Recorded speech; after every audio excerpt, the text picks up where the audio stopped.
Assalamu alaikum wa rahmatullahi wa barakatuh, my beloved brothers and sisters. Welcome to another how-to video. In this video, we will be speaking about how to repent from sin. The first thing we need to understand is that it is a human nature to make mistakes and fall into sin.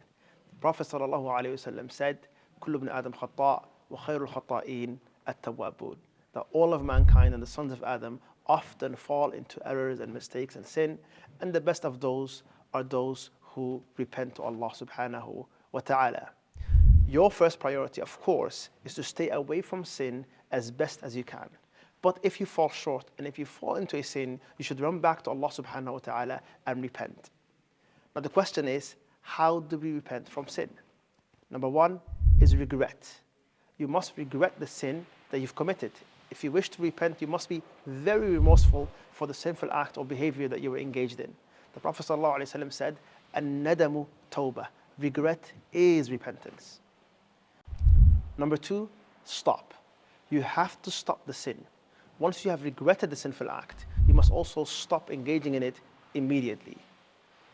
Whether that was an unlawful act that you were involved in, such as a haram relationship that you immediately are now going to end, or an obligation that you abandoned, such as praying, and now you immediately are going to stop praying. Number three is decide. You have to decide to never return to that sin.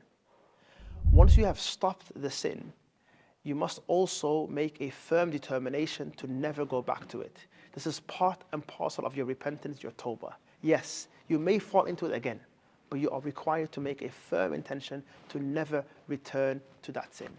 These are the three conditions and steps to repentance.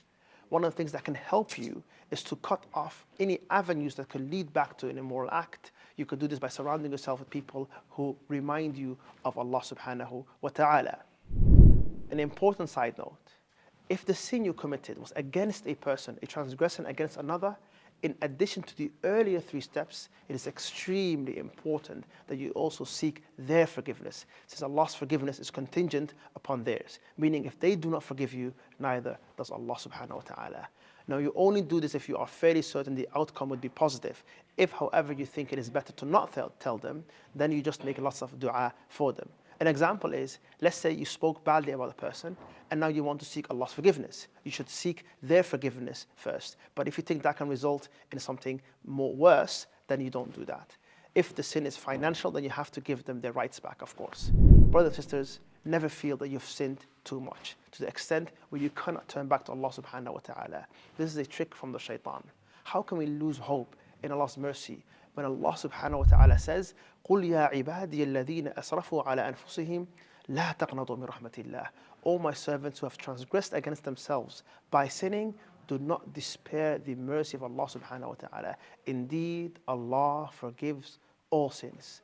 So hasten in repentance, follow the steps that we've told you, and ask Allah subhanahu wa ta'ala to forgive all of us. Barakallahu feekum. Assalamu alaikum wa rahmatullahi wa barakatuh.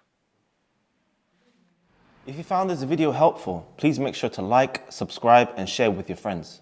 For more videos like this, check out our full how-to playlist in the description below. Barakallahu feekum. Assalamu alaikum wa rahmatullahi wa barakatuh.